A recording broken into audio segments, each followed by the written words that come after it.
حضرت وابصہ بن معبد رضی اللہ تعالی عنہ سے روایت ہے، فرماتے ہیں کہ رسول اللہ صلی اللہ تعالی علیہ وسلم کی بارگاہ میں حاضر ہوا تو نبی کریم علیہ السلام نے مجھ سے پوچھا، یا وابصہ تو، اے وابصہ، کہ تو میرے پاس نیکی اور گناہ کے بارے میں پوچھنے آیا کہ نیکی کیا ہے، گناہ کیا ہے، اس لیے آیا ہے؟ تو حضرت وابصہ رضی اللہ عنہ نے عرض کی، یا رسول اللہ، جی ہاں، میں نیکی اور گناہ کے بارے میں پوچھنے آیا کہ نیکی کیا ہوتی ہے، نیکی اور گناہ کیا ہوتا ہے، ان کی پہچان کیا ہے۔ تو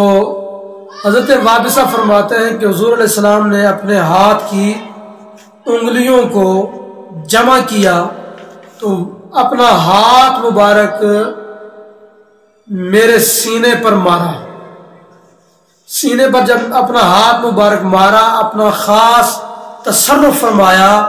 تو فرمایا حضور علیہ السلام نے، اے وابصہ، اپنے نفس سے فتویٰ پوچھو اور اپنے دل سے فتویٰ پوچھو۔ تو حضور نے جب یہ بات ارشاد فرمایا تو 3 مرتبہ یہ جملہ ارشاد فرمایا، اپنے نفس اور اپنے دل سے فتویٰ پوچھو۔ نیکی کیا ہے؟ فرمایا مطمئنت الیہ النفس، نیکی وہ کام ہے جس کے کرنے سے نفس مطمئن ہو اور دل کو اطمینان حاصل ہو، وہ نیکی ہے۔ اور گناہ وہ ہے جو تیرے نفس میں کھٹکے دل میں تردد پیدا ہو، وہ گناہ ہے، اگرچہ تجھے لوگ فتویٰ